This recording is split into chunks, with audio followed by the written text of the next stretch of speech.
Show for you guys today. It is July 16th, 2026. High top, of course, Jacksonville, Florida. Hot Jacksonville, Florida. Poor Protocols Podcast, episode 194. 6 episodes away, by the way, from episode 200. Kind of crazy to think about. So, got a lot of things to talk about.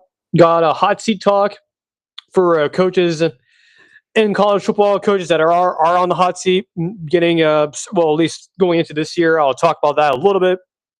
Not necessarily my most favorite subject, but obviously a subject that needs to be discussed, obviously, because we're going into the season, and I think it is nice to kind of give a gauge of which coaches are in trouble. Now, there is a couple of coaches I'll just admit to you off the bat that are on this list, but they're on there for different reasons, okay? After that, of course, we'll talk about EA Sports College Football 27. I'll give my review on it, also an update on the drama, and react to a video that Bordeaux, the college football YouTuber, put out yesterday. We'll react to that, talk about that. And then we'll wrap up the show with the Florida Team Record Projections segment. Long-awaited one. We haven't done them yet. I thought we did do them at some point, but I guess we did not. We did Florida State first, but we did not do Florida. I could have sworn we did, but I guess we did not. But anyway, hopefully you guys are having a good day whenever you're watching this, afternoon, right now, evening, or tomorrow and whatnot.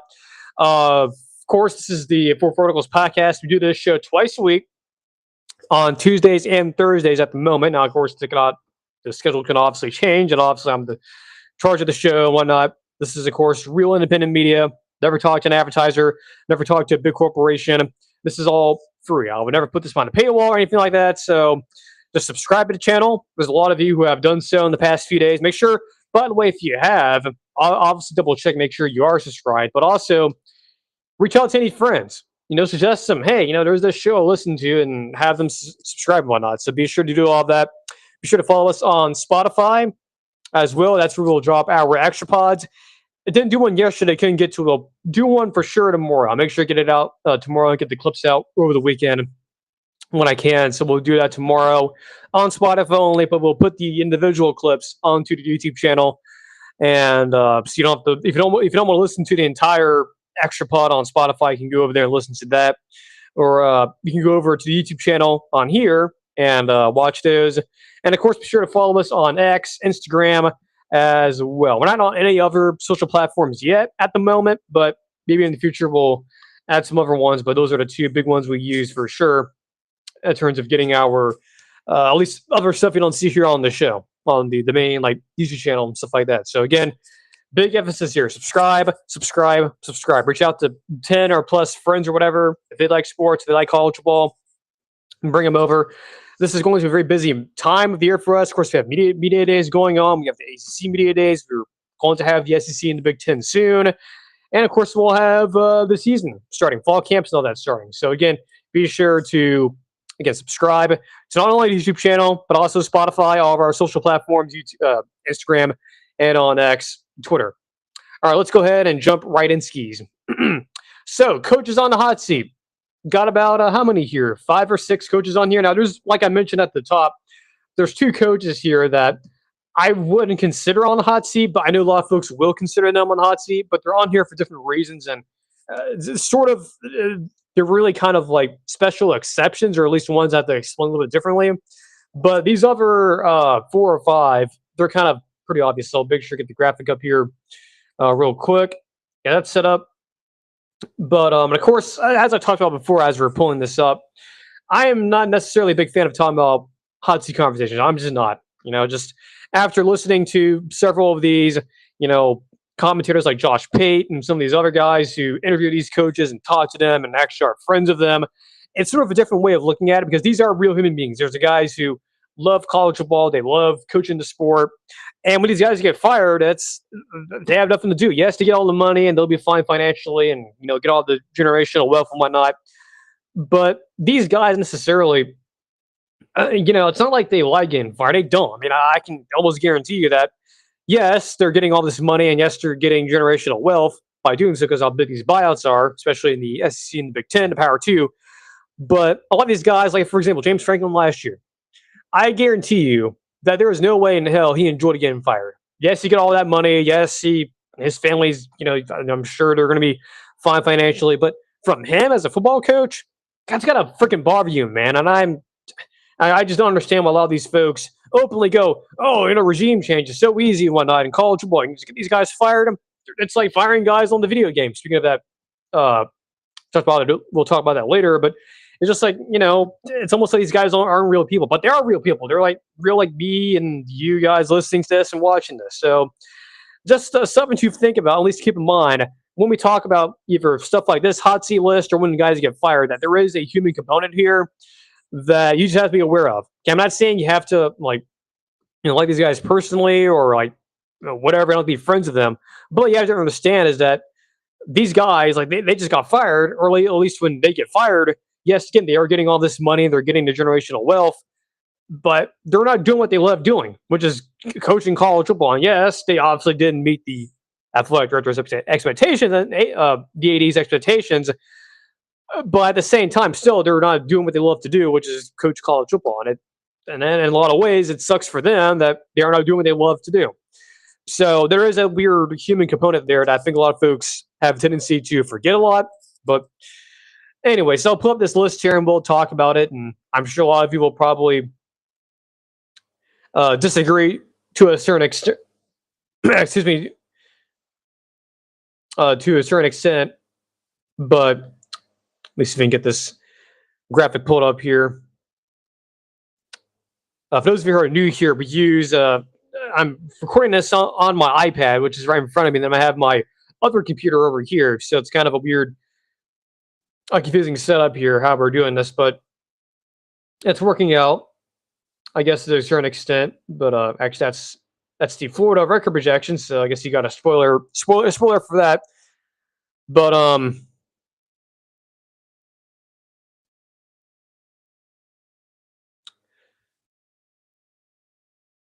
no, that's not the one I want either. That's a. I could have sworn. Did I actually not download this? I thought I did. Maybe it's the one from this one. No, that's the thumbnail. Huh. Okay. Let me. Yeah, apologies, guys. If you're on YouTube, now if you're on Spotify, you're probably confused right now.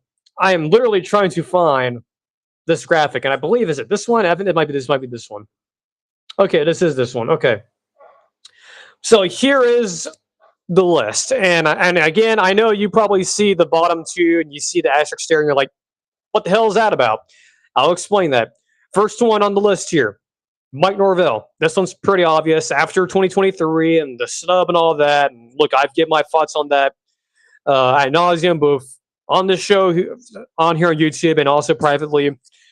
But yes, of course, over the last few years, it's not been good. Florida State has won a combined, I believe, 7 games over the last 2 years. That's 2 wins in 2024, and then last year they won 5.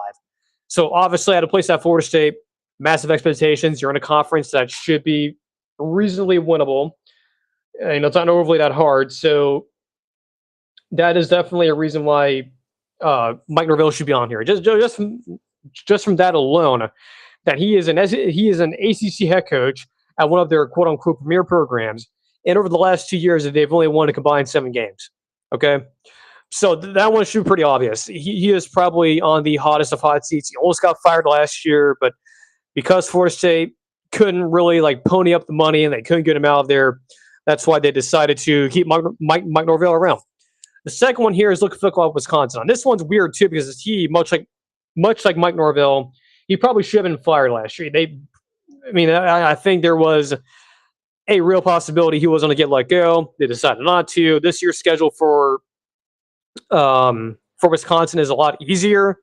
I think it's a lot more manageable. There's definitely a path there to where they could definitely get to a bowl game. So that one's sort of a kind of like Neil Brown a few years ago at West Virginia. So Neil Brown, and I believe it was 2024, was on the hot seat going into that year. They had a favorable schedule and they won 9 games. A lot of folks forget that, and then the following year he gets fired. So this could sort of be like a Neil Brown situation where maybe it's not this year Fickell gets fired at Wisconsin. It's the year after. Because of the schedule, they could very easily take advantage of it and get a free, get an extra extension on life, if you will. So Luke Fickell definitely should be on here.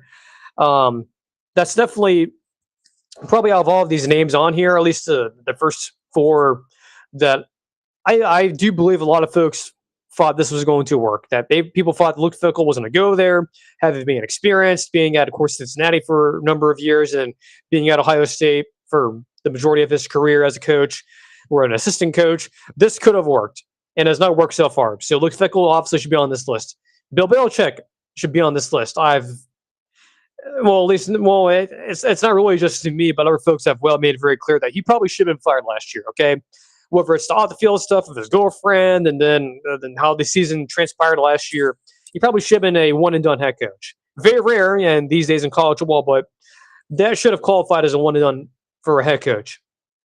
And I think the sentiment around North Carolina, and I've talked to some people who are invested with the program, or at least have an idea of the program, they kind of feel the same way, that this was a mistake and they should have went another way. And the administration, like the AD over there up in Chapel Hill, Bubba Cunningham, he wanted him to go a different direction, hire someone who had college experience, but then the booster crowd saw that, Bill Belichick's available, and he trained basically Nick Saban, and Nick Saban had a lot of success in the SEC and at LSU and Bama, and maybe he can do the same thing for UNC, not knowing that Bill Belichick is around the same age as Nick Saban. He's not what Nick Saban was back in 2007. So, this one, I think much like Mike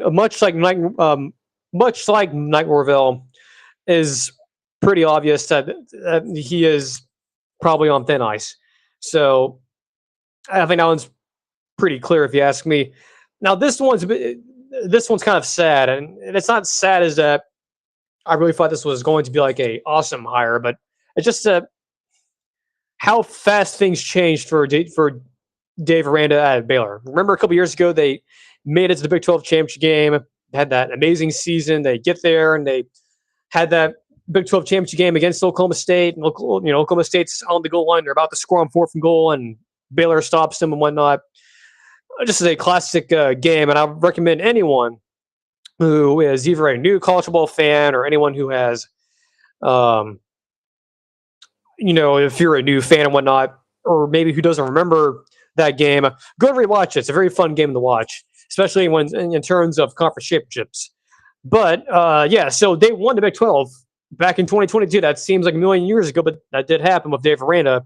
And unfortunately, under Aranda, things have just gone worse. The year after, they went 5-7, I believe, and then the year after, they barely made it to a bowl game. So it has not been a very smooth ride after that. Sort of like a Mike Norvell type thing, but even this one's a little more disappointing because the Big 12 is way easier to win. Or at least currently the way it's structured, than the ACC is. Because at least in the ACC, you still have fairly, at least programs that should be pretty good, like your Miamis and Louisvilles and Clemsons and whatnot, and your occasional Florida States. The way the Big 12 is structured, it's Houston, or at least Houston now, and then Texas Tech, obviously, and then Kansas State. I always say in the past, but not right now. And then you have your 2 Arizona schools. It's way more open out there. I mean, there's a reason why Josh P calls the Big 12, America's College Football Conference. There's a lot of parity out there. So that one is just sad. And also, I think Dave Aranda is just a good defensive mind. I remember going back to, I believe it was 2020 or 2021. It was after LSU won the national title, and of course, Aranda takes the Baylor job. And I believe it was a quote or a comment from Ed Orgeron, who ironically is back at LSU now as their defensive line coach. But it was a comment that Ed Orgeron made after they won the national title.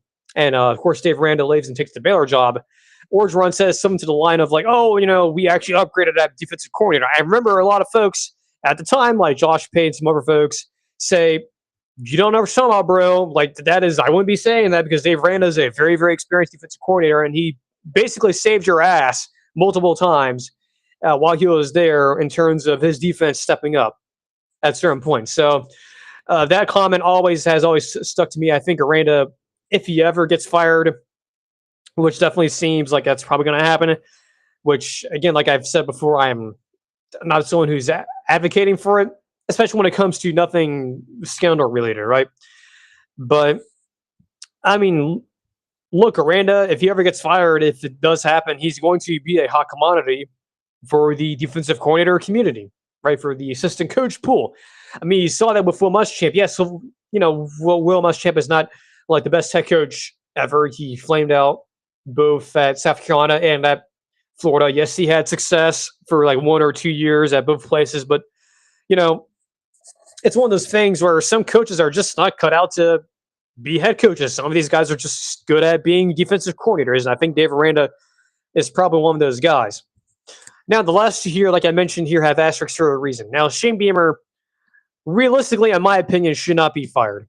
But as someone like Bud Elliott has usually mentioned, of course, talking about Bud Elliott over on Cover 3 and 247, it's the whole, you got to restart the hype cycle, you got to bring in someone new, you got to sell tickets, you got to get asses into seats.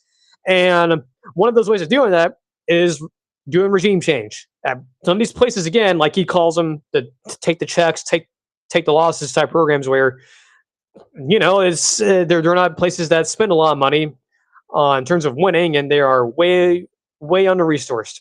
And South Carolina is one of those programs, right? Outside of the Steve Spurrier area, when has South Carolina been relevant? Not very much.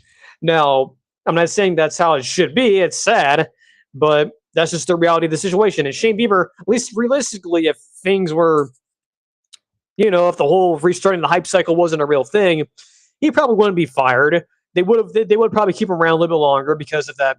What was it, the season a couple of years ago, but he just missed out on the playoff and whatnot. That realistically, at least back maybe 15 years ago, would give you a much more larger runway. But based on the way the sport's going, and again, the whole idea of restarting the hype cycle and whatnot, it just seems like Shane Beamer is one of these coaches that he will get fired, but it's one of those coaches where you kind of go, I think South Carolina is going to regret it.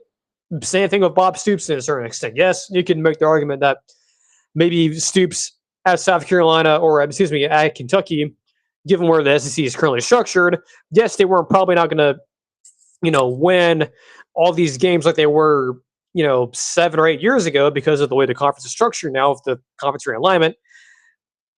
But he was still a good football coach, and things were still at the very least stable. So that's kind of where Shane Beamer is kind of at, where it's like, yes, we can fire him, restart the hype cycle and whatnot, and get people invested again and get these folks excited and do the whole big live thing. Or you can keep him around and have things be stale, but at least things are stale, but they're stable. Okay, like they're not like totally like falling apart. And then there's Lincoln Riley, which I think with Lincoln Riley, it's sort of like how it was with Ryan Day a few years ago. And I've already given my thoughts about the whole fire Ryan Day stuff from like people like Skip Bayless and Shannon Sharp, who really were pushing that, those two and Stephen A. Smith on ESPN.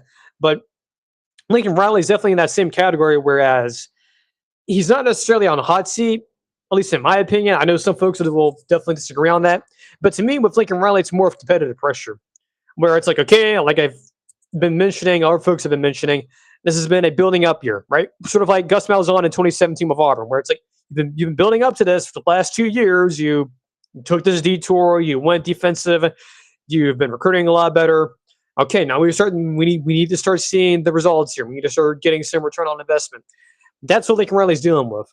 Well, it's not going to be easy, okay, because you're in the Big Ten. There's a lot of other very powerful programs out there that are a little bit better than you are right now in terms of recent success and whatnot, and historical success. So we'll see. But I do believe Lincoln Riley, yes, should be on this list. But again, it's not necessarily, in my opinion, he should be fired. It's more or less a competitive pressure thing where it's like, if we just got to start seeing return on investments here, and you've been building up to this, and this should be the culmination of the last few years of you pivoting to trying to get better on defense. So if that makes any sense. But yeah, again, the list here for those of you who are listening on Spotify, it's Mike Norvell, Luke Fickell, Bill Belichick, Dave Aranda, and then there's Shane Beamer and Lincoln Riley. Again, asterisks there because both of their situations are definitely more unique. Again, Shane Beamer, it's more or less not because he's a bad head coach, but it's again because the whole idea of you got to restart the hype cycle every so often, and unfortunately got to sacrifice your coach, even though he might be a good coach. And then Lincoln Riley, it's more or less just USC basically wanting return on investment. And there's a lot of competitive pressure there to at least start winning now, or at the very least, the following year is going to be absolute hell. Okay, so that's the list there. You guys, you can disagree with me in the comments, and there was no one watching this live right now. I think there was someone earlier, but I'm not sure that was a mistake or something. YouTube does that sometimes, or they claim there's someone else watching because Actually, watching myself on my phone here just to check out how the graphics are going and whatnot. But anyway, if anyone's watching this, whoever else on the replay or you know live, if you're watching somehow live right now, I mean, you can type something on the whatchamacallit, the live chat if you're live right now, if you're listening to me. But I mean, you don't have to, but it'd be nice to say hi, I guess. But anyway, I'm gonna get some water real quick, and then we'll move on to our next segment. Which, boy, this should be a lot of fun. EA Sports College Football review and drama. Definitely won't be explosive and won't be uh how should I say this? I don't know. I mean, it's not really a topic that I'm really excited about talking about. I'm honestly kind of getting tired of it. At least the drama stuff. I'd much rather talk about the game and how much there is a lot of good stuff in it, but there's also some things that do need to be addressed. So let me get some water, and then we'll recommence on a topic that I'm sure a lot of folks are definitely excited about to hear about.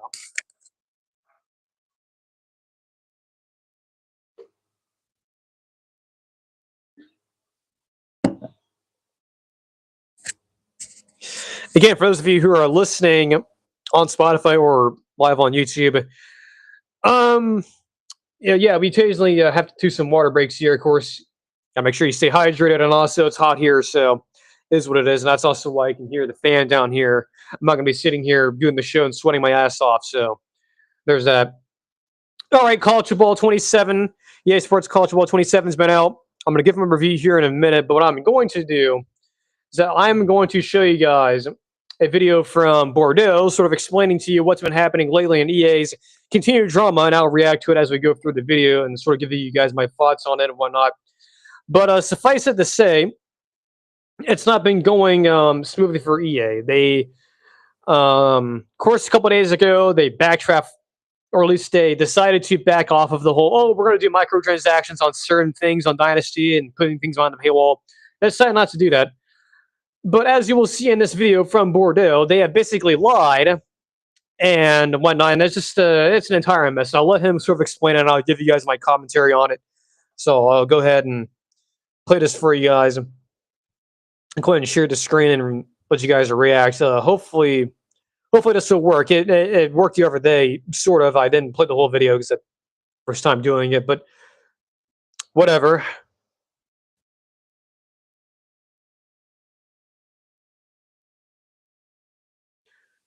So here's the video. Hopefully, I think what happened last time. I think the video feed crashed a little bit. So hopefully that doesn't happen this time. But we'll go ahead and play this through, and I'll react to it accordingly. So here is Bordeaux's video, and kind of sort of giving you a bit of an update on what's going on with EA and sort of their little schemes they're doing and whatnot.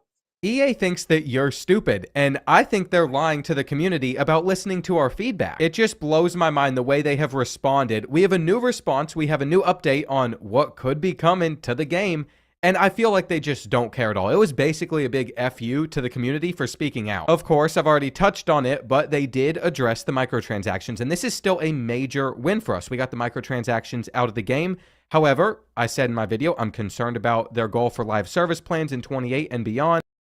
They want to deliver valuable features and whatever other content they can justify spending on. The first thing I'll say about this is if you provide new value, if you provide something that is going to enhance our experience, instead of the way you just tried to slip microtransactions in, let's not forget about this. Let's not forget about the blind side I felt as a creator, not knowing that that was in the game, that no one said anything about. Let's not forget about that. Let's not forget that you thought this would just blow over in the first place.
Actually, I think my microphone was muted there. My mistake. But anyway, as I was saying, what Bordeaux is saying here is absolutely right. Again, EA, basically what they did is that they just thought, okay, we'll add this feature in. No one's going to say anything about it, at least from our end.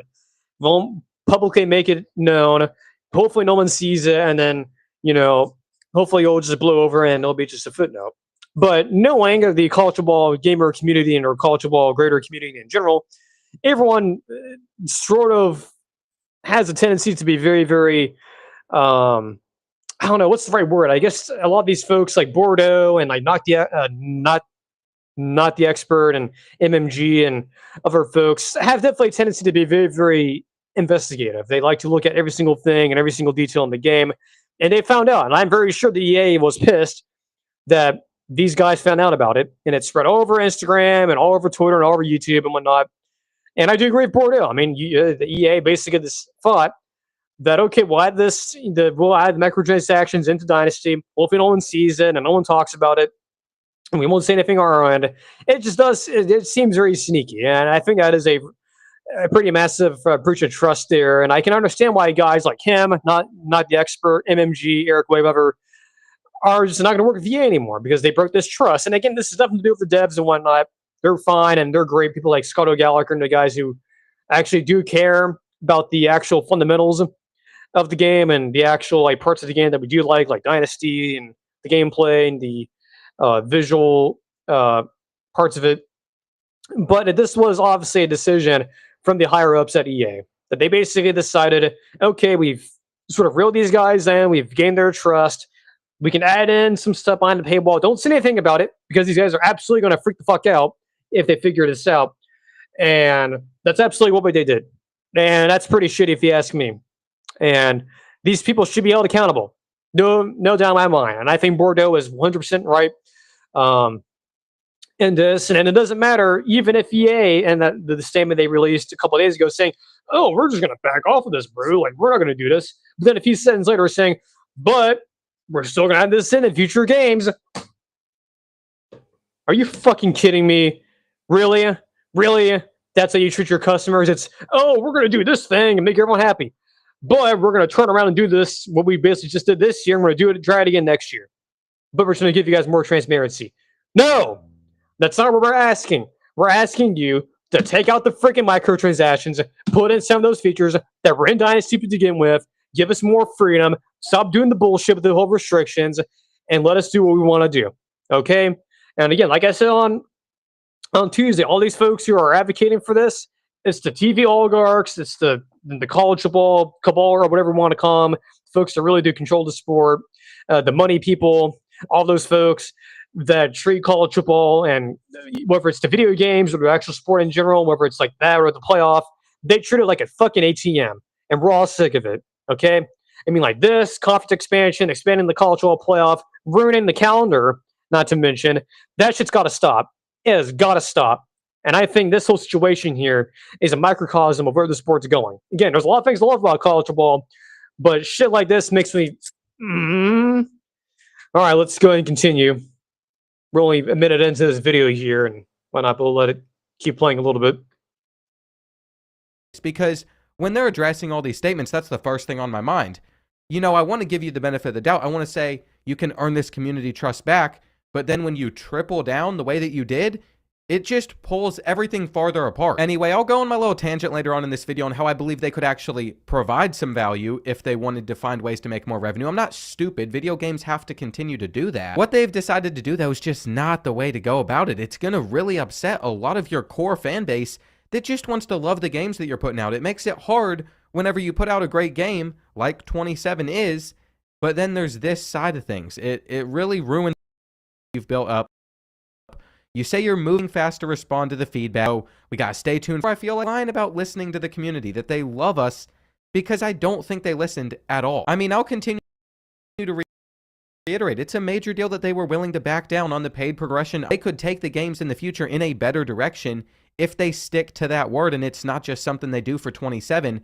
However, I don't like how they've responded back to the other concerns the community had, because it was remove microtransactions and bring back the sliders that you took from the last two games and just removed, which was to encourage potentially spending on microtransactions. Well, now that the microtransactions are not there, you would think common sense is let's give them back that freedom that they want, that sandbox experience for an offline game mode. Let players just play the game that they want to play in whatever way that they want. That is all that the community is asking for, to give them that freedom that you've sold them on for the last few years. However, what did they do? The complete opposite. They have tripled down, and it blows my mind. I'm going to start with Road to Glory because it's even more outrageous over there. Standalone XP sliders are not returning because progression in College Football 27 is now built around the full structure of the mode. It's interesting that in all of these different things, they don't mention the microtransactions that they also tried to put in there.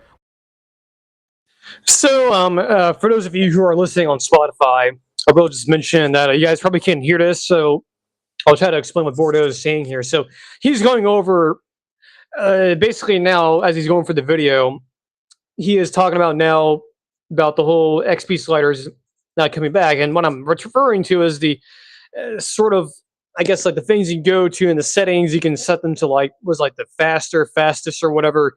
It's just like different things you can do there to make it sort of your own unique experience. But what EA is saying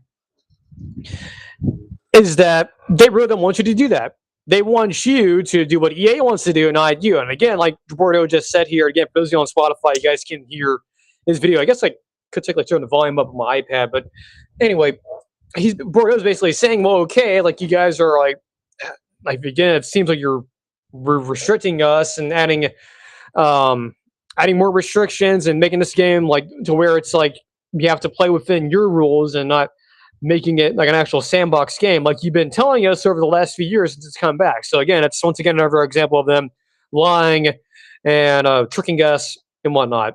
So very, very strange. But let's go ahead and continue here.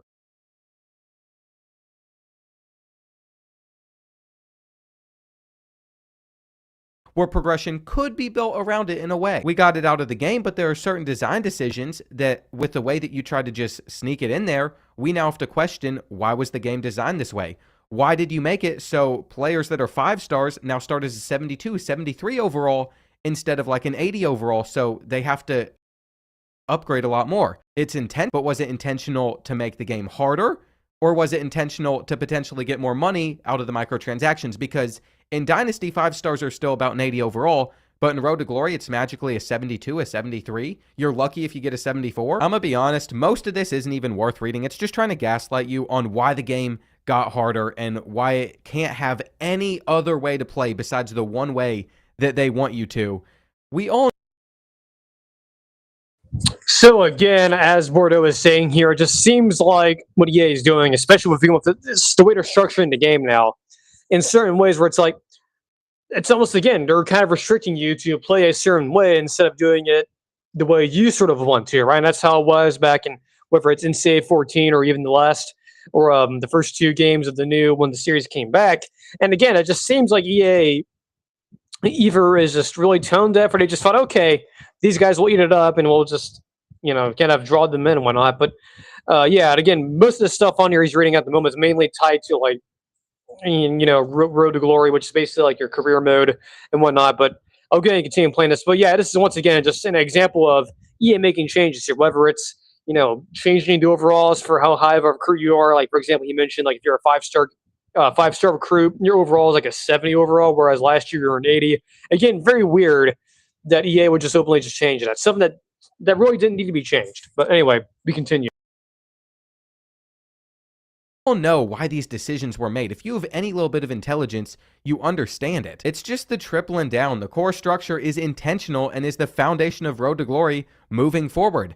I don't think that they're going to back down on this. I think they are just going to stand on the fact that even if the microtransactions aren't there this year, maybe they give you that option next year because they made you so frustrated. They don't care about the freedom that you have that could make the game a little bit more enjoyable, and this is what I just don't understand.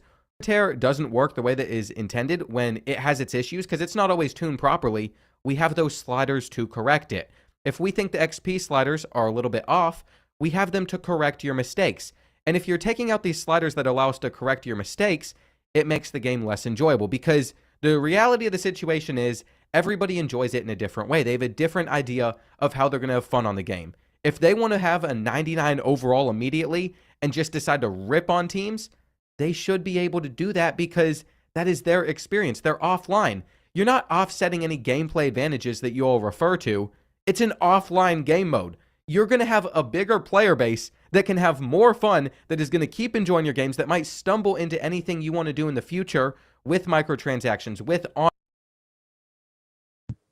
So again, what Bordeaux is saying there is, again, it just seems like EA is really restricting us to do things in one way, whereas giving us a varied or a variation of things we can do, especially with Road to Glory. Again, what EA is doing is that they're setting it to where, like, you can only do Road to Glory in a certain way. If you want to go a different way, you can't do that because now they've put in quote unquote guardrails to prevent that. So again, it's really seems like EA is turning into the fun police, where it's not so much they want you to be creative, they want you to have a different experience every single time. It's almost like now in Road to Glory, you basically have to like follow a script on this, which is, it was like that before, but there was still some variation. Now it's even more restricted and whatnot.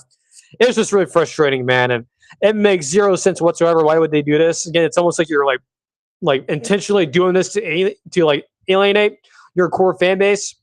So, and look, thank God for the PC modders, man. Like, they are doing a whole lot better than what EA, the company, is actually doing overall. And again, I'm not saying that as a shade towards like Scott O'Gallagher and the guys behind like the actual fundamentals of the game, but just like the small details, man. Like, they are.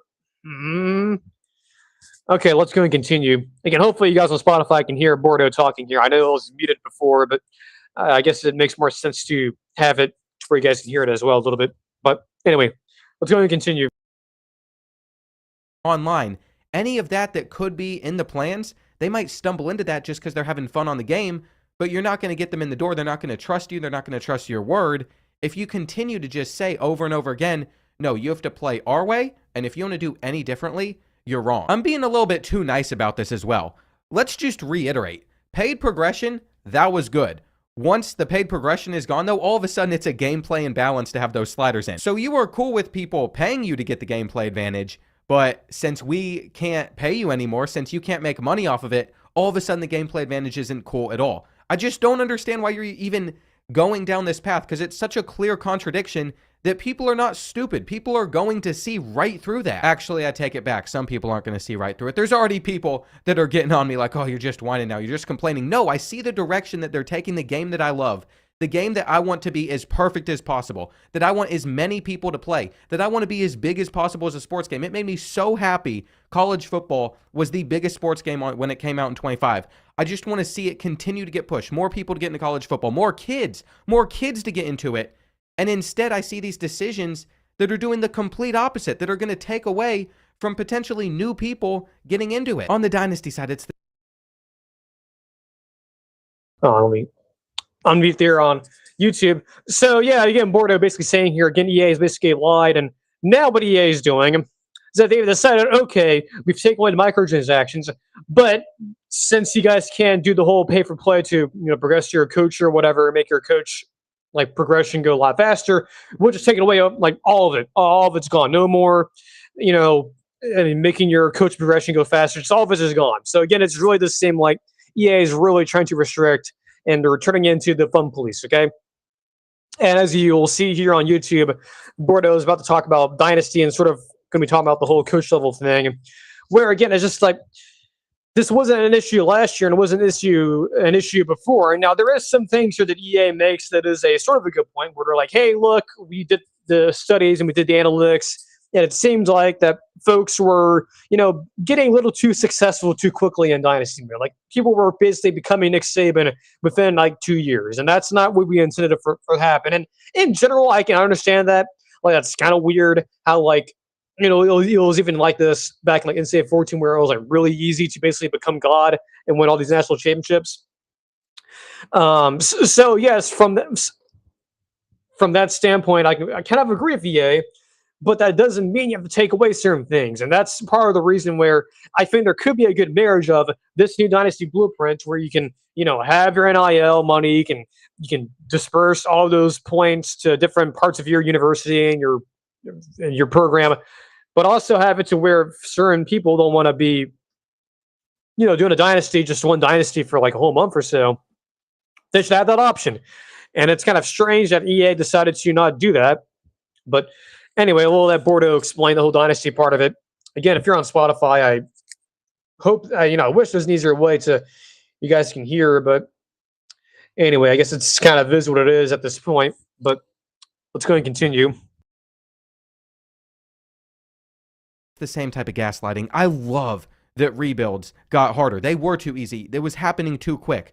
Everything they've done on that front, outside of removing some of their sliders and the freedom to players, is incredible. I'm having so much fun with the Hawaii series. I just don't agree with the coach progression has to support that new experience when you were cool with us paying for our coach progression, but now that we can't pay, oh, no way you can progress a little bit faster. Another little issue is Dynasty and your coach progression is based around a 20 to 30 year career. I think you're better basing that off of like a 10 to 15 year career. How many people are getting 25, 30 years into their save? I don't think that is a very high percentage. The coach trees already aren't all that enjoyable because every time there's something fun in there, it just gets removed. They make it even harder, which is cool if you're going to have a hard dynasty, but not everyone wants to have a hard dynasty.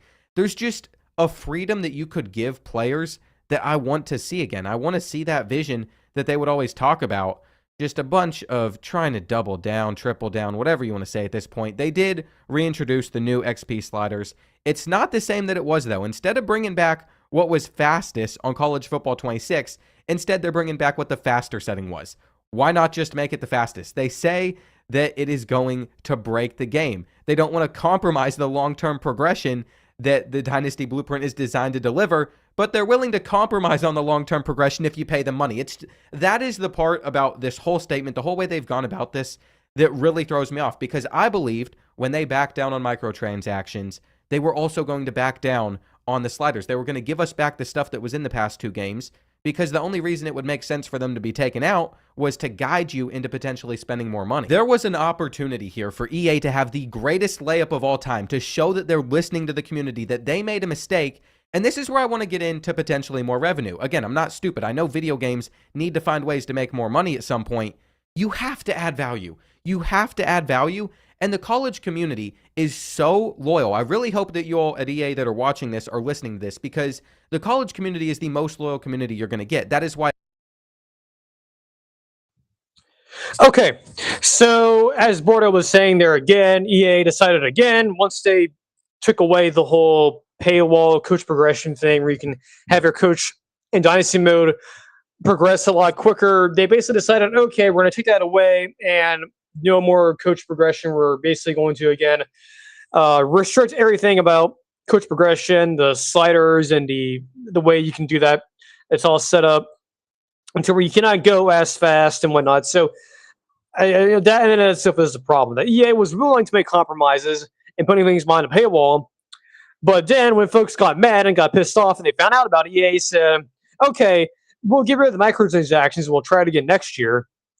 But at the same time, we're also going to still restrict you and put guardrails on to prevent you from, having your coach progress a little bit faster if you wanted to do so. So again, it really is this idiotic thing where EA is either really this dumb and they're this stupid, or they're just this greedy and they're doing this because college ball is an ATM, right?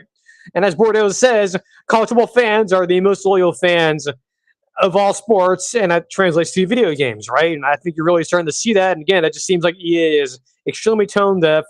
And again, this represents the bigger issue of college sports, whether it's this college football playoff expansion, where the way the calendar is set up and it's all fucking screwed up right now, the way it's set up, and not to mention conference realignment. Again, the folks who run this sport, the TV oligarchs, the folks that make all the money, they see college football as an ATM. They don't really give a shit about you or the fans or the coaches or the players at all. They don't care. You just do your job. We make all the money, reap all the benefits, and this is the part of college sports that has to get called out. The corruption has to stop. This whole thing of taking your fan bases for granted and assuming that they'll always be there regardless of what decision you make. No, it's not, bro. No, it's not. And I think you're starting to learn the hard way. And I think EA Sports is learning that. And I think some of these other folks that you don't know who they are, but again, they're the TV oligarchs. All these big networks, they control the sport. ESPN, NBC, CBS, Fox, they're all part of this. They are also at fault of this. And I'm not the only one who's saying it. I'm not the first one who's saying it. there have been a lot of folks over the years that have been saying that the TV oligarchs who run this sport are indeed the biggest issue. So we'll get and continue with Bordeaux here. I think the video is almost done. There's about 3 minutes left, so we'll just let it finish out. Why it breaks my heart, this is how y'all are going about addressing this.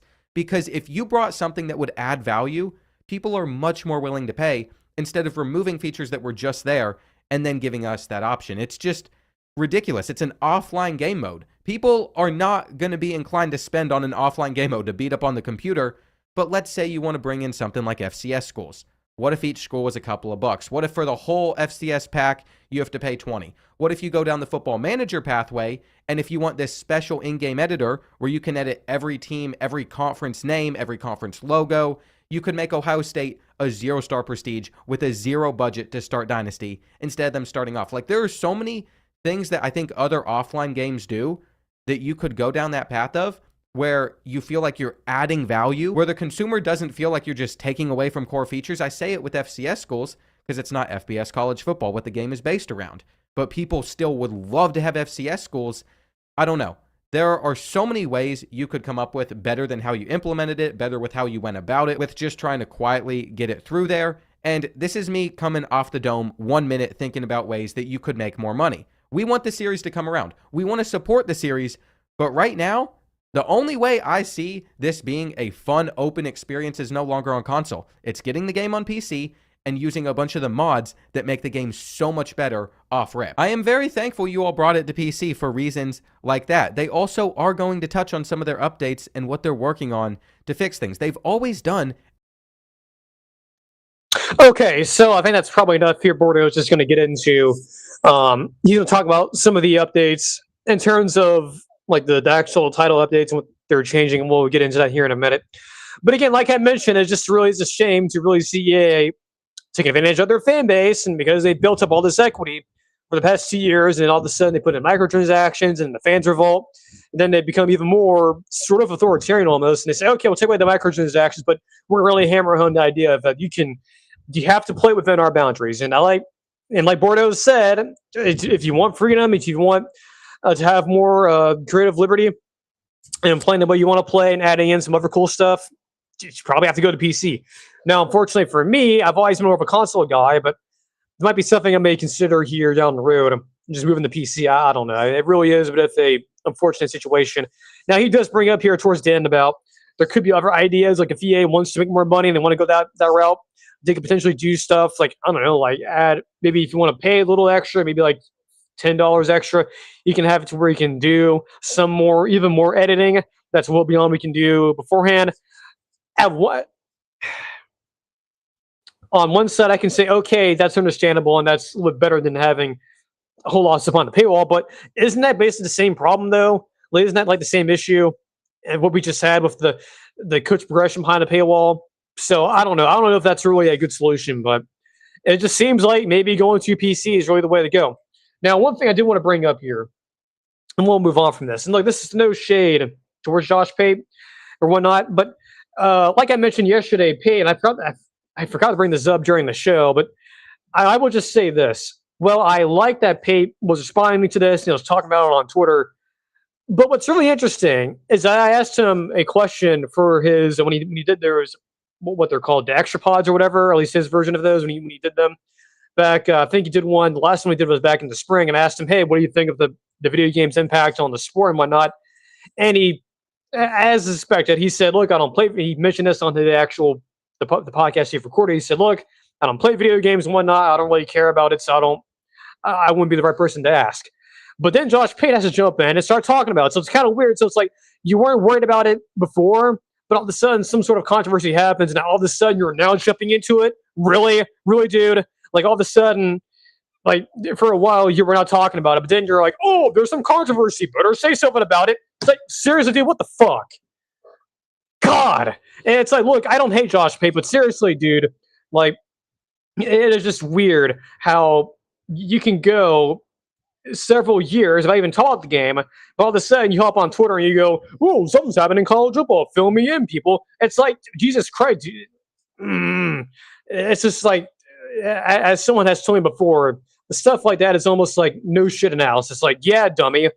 Again, I like Josh Pate, but just like stuff that I totally disagree with him on, at least the way he's handling it. It's like, seriously, now you're just not talking about it after 2 years on talking about the game in general, and after telling me and everyone else you don't play video games. So again, I understand you can talk about stuff whenever you want, but it's just kind of convenient that when there's a controversy, all of a sudden you rear your head and your head into it and you start talking about it. So again, it's just kind of, it's really odd, and I don't know why I just got mad about that, but. And just small things, even small things like that. Just the way this is being handled, also in the media, it is very weird. So yeah, that is something that, again, I like Josh Penn. I am a fan of him, but I'll be honest with you, if he was in person, I'll just tell him that, look, dude, it's really strange when you tell me you don't care about video games, but then all of a sudden there's a fucking controversy. Then all of a sudden now you're just talking about the video game. Like all of a sudden now a controversy has to happen to where you're talking about it. Okay. Like that's just kind of weird to me, and that's always bothered me. It's just Tim Beaver. It's other folks who do that too, where it's like, oh, this one little thing starts to happen, and a subject I really don't care about, but I must talk about it. Again, that's just, it really does not make any sense here. But yeah, huge shout out to Bordeaux. And look, I do understand why a lot of folks are, happy for Bordeaux and happy that all these other YouTubers and personalities are doing this. And again, I also congratulate Josh Pate to a certain extent for giving this guy credit. But then again, for the longest time, and you even told me this again, and a question that you answered on your extra pod, on your mailbag, that you don't care about video games. But all of a sudden, you now do care about it. Again, that's kind of weird that like a controversy has to happen for you for this to get your attention. For someone who doesn't play video games. Anyway, I digress. And look, if anyone gets mad at me for getting fired up about that, I don't care. That does kind of piss me off. And people do this in the media for anything, whether it's national news, geopolitics, like you have to read your head whenever there's a major like crisis or whatnot, and something that they literally know nothing about. Okay, and Josh Pate even told me to basically, well, not my face, but virtually, my answering my question on his pod saying, "Oh, I don't play video games, so I don't really care." But all of a sudden, there's a controversy, and he conveniently starts talking about this on X and Twitter and whatnot, and not to mention he hasn't done a show in a whole month or whatever, which I've talked about on the extra pod why I think that's the case, but nothing personal against him, but it's just like, again, like things like this, it doesn't make any sense. Like you say you don't care about something, but all of a sudden something happens, and you have to join the bandwagon.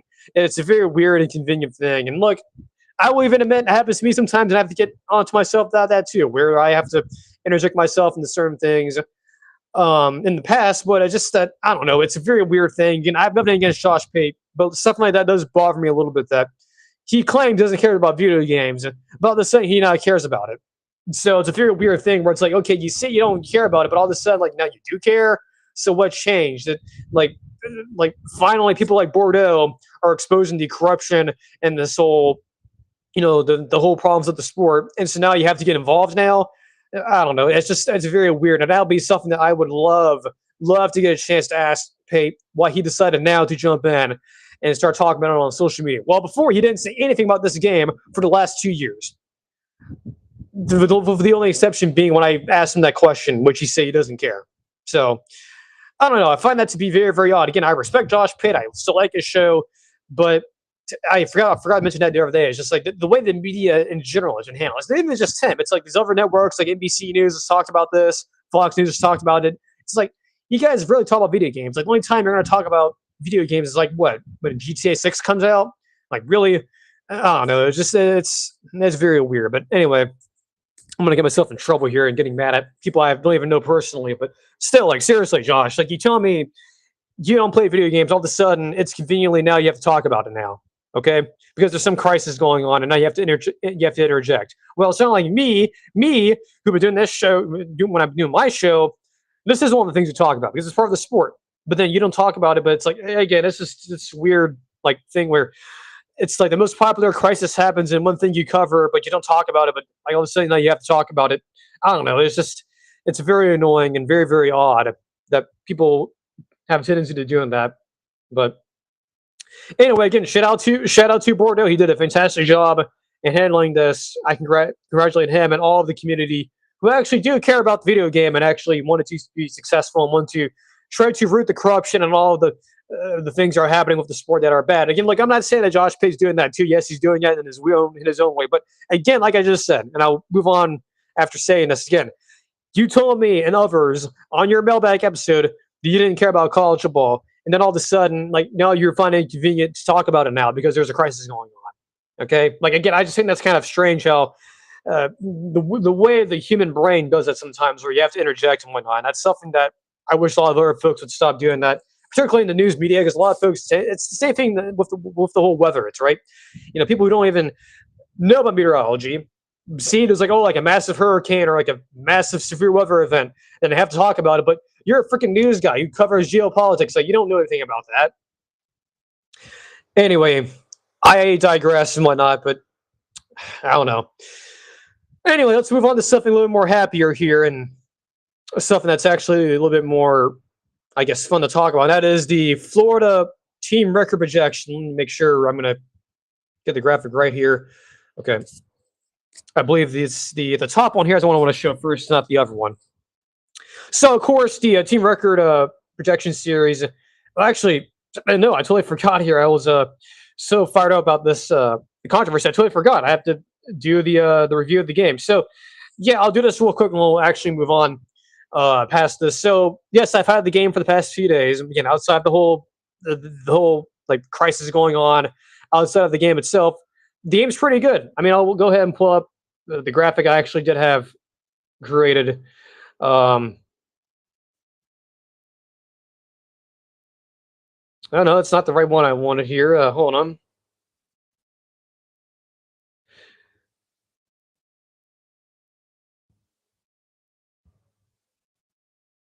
Okay, yeah, so here's sort of what I wanted to pull up here. So, again, overall, with the game itself, I think it's pretty good. Again, Dynasty is really good with all the new updates of the coach blueprint and the way the Dynasty is now set up now, where you have to worry about certain parts of the way your school that you're running has to run, whether it's NIL, hiring your coaching staff, the facilities, and stuff like that.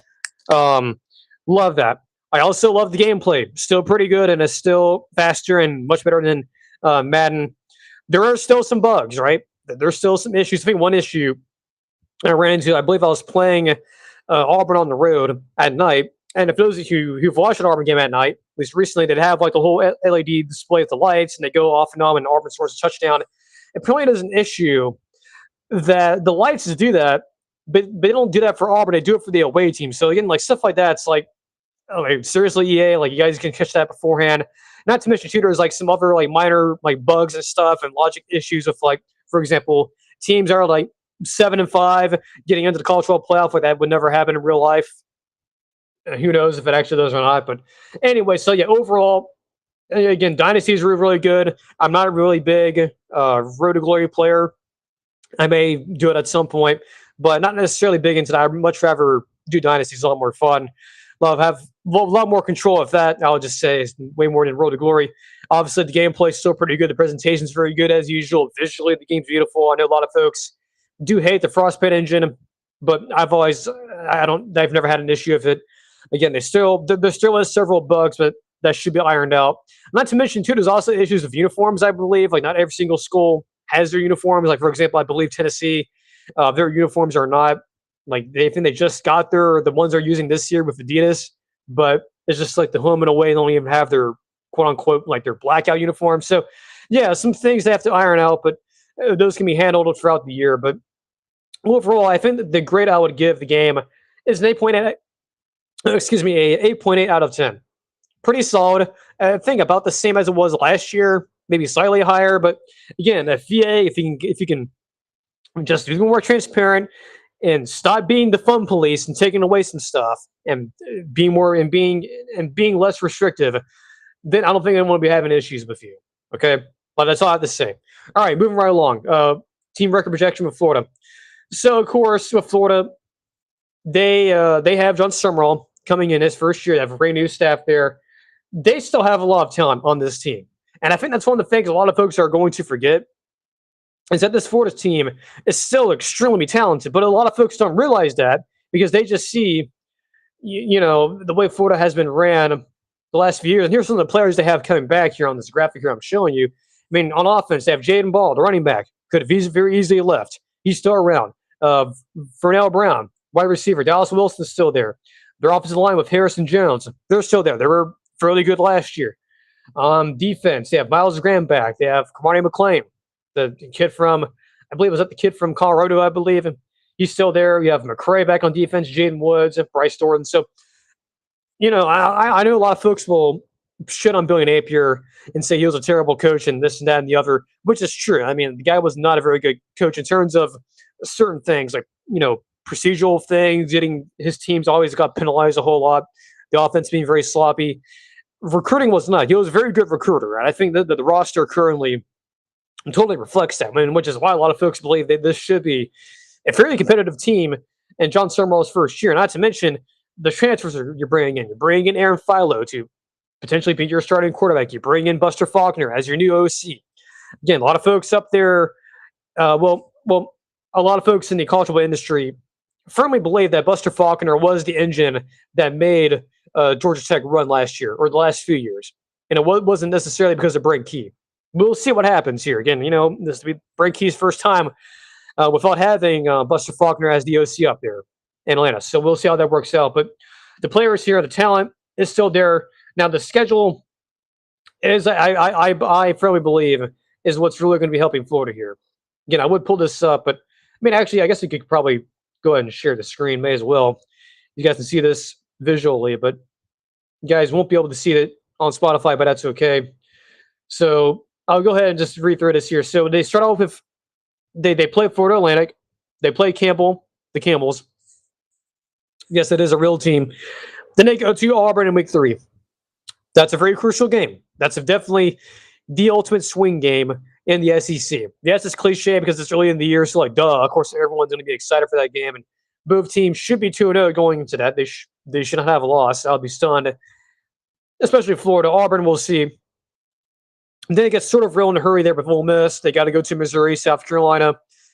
And then they have this stretch here from Texas, Georgia to Oklahoma. Now, yes, they're not in consecutive games, but it's still it's 3 games in a row there where you're probably going to be dogs in, I think.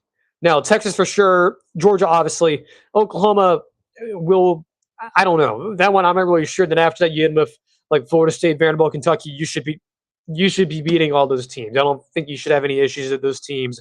Those don't really necessarily put the fear of God into me, basically. So it really is this 3-game stretch here. If Oklahoma, Georgia, and Texas, that's your stretch there. Those are teams you can very easily lose to. And you can win most of those games too, which is the interesting thing as well. And not to mention too, a little footnote, the Georgia game is in Atlanta. So it's basically you're essentially playing a quasi-road game. But anyway, that is technically a neutral site.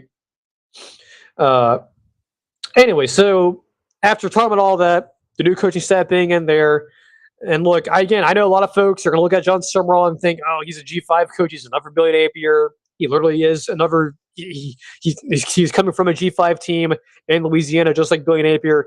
But I will just say, I don't think this is a Billy Napier situation. Okay, I think John Summerall is way more organized. He knows, at least he respects offense. He knows how to identify good offensive coordinators. He's not an idiot. Okay, this isn't a situation like Will Muschamp or Zach Arnett at Mississippi State where they don't really give a shit about the offense. They're just defensive coordinators as coaches. Again, I just don't think that's the case here with Summerall. So let's go and pull up what I think their best case, worst case, and most reasonable scenario is going to be.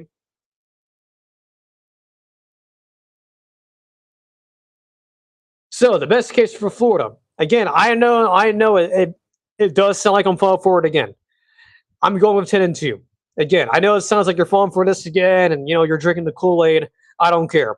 I think 10-2 is a realistic situation here for Florida. If that's the case, then this will be a playoff team and potentially a team that could get to Atlanta. More than likely. Now, the worst case scenario is not too bad, 7-5. Again, this is still a uber talented team, so that is a much more of an improvement than what you had the last few years. Then the most reasonable, in my opinion, is 9-3.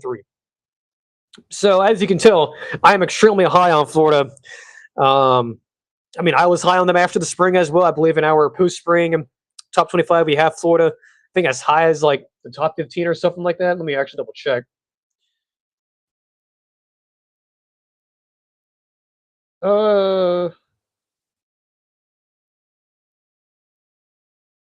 Yeah, we had Florida all the way at 14 in the post-spring rankings. So Yeah, obviously, I am extremely high on Florida.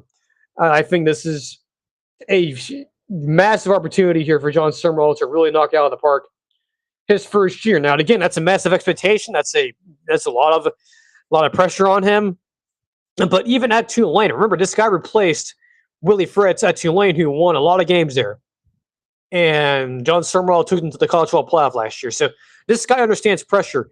Yes, they're going to the swamp. Yes, they're going to a very, very rabid, and in some cases, according to some folks, impatient fan base, and maybe even a little bit spoiled in some ways. I know one person, or at least a few people who like say, I mean, look, if you take away Florida's like 2 championships under Urban Meyer, they're basically Mississippi State. Well, I'm like, yeah, that's not the same comparison, dude. Like the Mississippi State and Florida do not spend the same way. They don't have the same fan investment necessarily. They don't have the same money pool. They don't have the same recruiting pool. So that's not the. And I don't really understand why folks do that. But anyway, Florida's record projection there again. Best case 10-2, worst case 7-5. Reasonable scenario. The scenario that I think is more or less likely is 9-3. And that's the show. How about that? An hour and 6 minutes long. So we'll be back next week. We'll see what the schedule is like again. You sort of never know if we do things here. We may have to move some stuff around at some points in the future with the way we do the show timing wise. I'll just say that right now, based on some behind the scenes things that are happening that we may have to do this show a little bit at a different time, but we'll see.